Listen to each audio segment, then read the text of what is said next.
ಇಲ್ಲಿ ಮಾತಾಡಕ್ಕೆ ಕೊಡು, ಒಂದೆರಡು ನಿಮಿಷ ಹಂಗೆ ಒಂದು ನಿಮಿಷ ಮಾತಾಡ್ಬಿಡ್ತಾರೆ. ಮಧ್ಯ ಬಂದ್ಬಿಟ್ಟು ಇಲ್ಲೇ ಬರ್ತಾ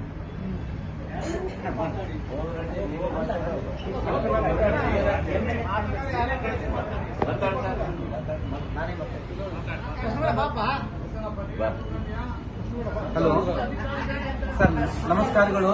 ನಮ್ಮ MLA ಸಾಹೇಬರಿಗೆ, ಶಾಸಕರಾದಂಥ ನಾರಾ ಭರತ್ ರೆಡ್ಡಿ ಅವ್ರಿಗೂ ಮತ್ತು ನಮ್ಮ ಗ್ರಾಮಾಂತರ ಕ್ಷೇತ್ರದ ಶಾಸಕರಾದಂಥ ನಾಗೇಂದ್ರ ಅಣ್ಣನವ್ರಿಗೂ ನಮ್ಮ ತುಂಬ ಹೃದಯದ ಧನ್ಯವಾದಗಳು. ನಾವು ಟ್ರಿಪ್ ಅಂತೇಳಿ ಬಂದಿದ್ದೀವಿ, ದುಬೈಗೆ ಬಂದಿದ್ದೀವಿ. ಇವತ್ತಿನ ದಿವಸ ನಮ್ಮದು ಸಾಯಂಕಾಲ ಸಂಜೆ ಫ್ಲೈಟ್ ಇತ್ತು 9 ಗಂಟೆಗೆ. ಅದು ನಾವು ಮಧ್ಯಾಹ್ನ 3 ಗಂಟೆಗೆ ಸಿಟಿನ ಶಾರದಾ ಸಿಟಿಯಿಂದ ಹೊರಟಿದಾಗ ದಾರಿ ಮಧ್ಯದಲ್ಲಿ ಫ್ಲೈಟ್ಗಳೆಲ್ಲ ಬಂದ್ ಆಗಿದ್ದಾವೆ, ಎಲ್ಲ ಏರ್ಪೋರ್ಟ್ ಎಲ್ಲ ಬಂದ್ ಆಗಿದೆ ಅಂತ ಹೇಳಿದ್ರು. ನಿಮಗೆ ಏನು ಸಿಗ್ತಾ ಇಲ್ಲ ಅಂತ ಹೇಳಿದ್ರು. ನಾವು ಅಲ್ಲಿ ಹೋಗಿ ಕೇಳಿದೆ, ನಮ್ಮನ್ನ ಏರ್ಪೋರ್ಟ್ ಒಳಗಡೆ ಕೂಡ ಯಾರು ಕರ್ಕೊಳ್ಳಿಲ್ಲ. ಅವ್ರನ್ನ ಕೇಳಿದ್ರೆ, ನೀವು ಇಷ್ಟು ಮುಂಚೆ ಒಳಗಡೆ ಬಂದಿದ್ರೆ ಮಾತ್ರ ಕರ್ಕೊಂತಿದ್ವಿ, ನೀವು ಇವಾಗ ಬಂದಿರೋದ್ರಿಂದ ನಮ್ಗೇನು ಸಂಬಂಧ ಇಲ್ಲ, ನೀವು ಏನ್ ಮಾಡ್ಕೊಂತೀರೋ ನಿಮ್ಮ ಇಷ್ಟ ಅಂತ ಕೇಳ್ತಿದ್ದಾರೆ. ನಾವು ಹೊರಗಡೆ ಬಂದು ಕೇಳಿದ್ರೆ ಎಲ್ಲವೂ ಒಂದು ದಿವಸಕ್ಕೆ 15ರಿಂದ 20 ಸಾವಿರ ದುಡ್ಡು ಕೇಳ್ತಾ ಇದ್ದಾರೆ ಲಾಡ್ಜ್ಗೆ.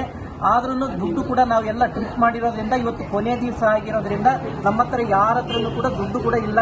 ದಯವಿಟ್ಟು ಇದಕ್ಕೆ ಏನಾದರೂ ಒಂದು ವ್ಯವಸ್ಥೆ ನಾರಾ ಭರತ್ ರೆಡ್ಡಿ ಅಣ್ಣವರು ಮತ್ತು ನಾರಾ ಭರತ್ ರೆಡ್ಡಿ ಸರ್ ಅವರು ಮತ್ತು ನಾಗೇಂದ್ರ ಅಣ್ಣನವರು ಸೇರ್ಕೊಂಡು ಇದಕ್ಕೆ ನಮ್ಗೆಲ್ಲ ಮತ್ತು ತುಕಾರಾಮ್ ಸರ್ ಅವರು ಸೇರ್ಕೊಂಡು ಇದಕ್ಕೆಲ್ಲ ಒಂದು ವ್ಯವಸ್ಥೆ ಮಾಡಬೇಕಂತೇಳಿ ತಮ್ಮಲ್ಲಿ ಸವಿನಯ ಪ್ರಾರ್ಥನೆ ಮಾಡ್ಕೊಳ್ತಾ ಇದ್ದೀವಿ.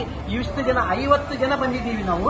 ಇದಕ್ಕೆಲ್ಲ ಏನಾದರೂ ಒಂದು ವ್ಯವಸ್ಥೆ, ನಾಳೆಗೆ ನಮಗೆ ತುಂಬಾ ಕಷ್ಟ ಆಗ್ತಾ ಇದೆ, ನಾಳೆಗೆಲ್ಲ ಯಾವುದಾದ್ರೂ ಒಂದು ವ್ಯವಸ್ಥೆ ಮಾಡಬೇಕೆಂದು ತಮ್ಮಲ್ಲಿ ವಿನಂತಿಸಿಕೊಳ್ತೀವಿ. ನಾಗೇಂದ್ರ ಸಾಹೇಬರಿಗೆ ನಮಸ್ಕಾರ ಮತ್ತು ನಾರಾ ಭರತ್ ರೆಡ್ಡಿಗೆ ನಮಸ್ಕಾರಗಳು.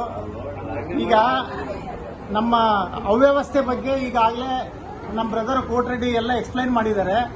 ಈಗ ನಾವು ಇನ್ನೊಂದು ಅದಕ್ಕೆ ಆ್ಯಡ್ ಮಾಡೋದು ಏನಪ್ಪಾ ಅಂದ್ರೆ, ಇದರಲ್ಲಿ ತುಂಬಾ ಜನ ವಯಸ್ಸಾದವ್ರು ಬಂದಿದ್ದಾರೆ. ನಾವೆಲ್ಲ 70 ಎಬೋ 80 ಎಬೋನವರು 4-5 ಜನ ಇದ್ದಾರೆ. ತುಂಬಾ ಕಷ್ಟ ಆಗಿದೆ. ಆಮೇಲೆ ಎಲ್ಲರ ಹತ್ರ ದುಡ್ಡೆಲ್ಲ ಖಾಲಿ ಆಗಿದೆ. ಹಾಗಾಗಿ ನಮಗೆ ರೂಮ್ಗಳು ಸಿಗ್ತಾ ಇಲ್ಲ. ಈಗ ಏನೋ ವ್ಯವಸ್ಥೆ ಮಾಡಿ ಈಗ ನಾವು ಪ್ಲಾಟ್ಫಾರ್ಮ್ನಲ್ಲೆಲ್ಲ ನಿಂತ್ಬಿಟ್ಟಿದ್ದೀವಿ. ಅದಕ್ಕೆ ನೀವು ಅಂಬಾಸಿಡರ್ ಹತ್ರ ಮಾತಾಡ್ತಿರೋ ಅಥವಾ ಸೆಂಟ್ರಲ್ ಮಿನಿಸ್ಟರ್ ಹತ್ರ ಮಾತಾಡ್ತಿರೋ ಅಥವಾ ನಮ್ಗೆ ಏನಾದರೂ ಒಂದು ನಾಳೆ ನಾಡೋದಕ್ಕೆ CM ಹತ್ರ ಮಾತಾಡ್ತಿರೋ ವ್ಯವಸ್ಥೆ ಮಾಡ್ಕೊಡ್ಬೇಕಂತೇಳಿ ತಮ್ಮಿಬ್ಬರನ್ನ ಸವಿನಯ ಪ್ರಾರ್ಥನೆ ಮಾಡ್ತಾ ಇದ್ವಿ.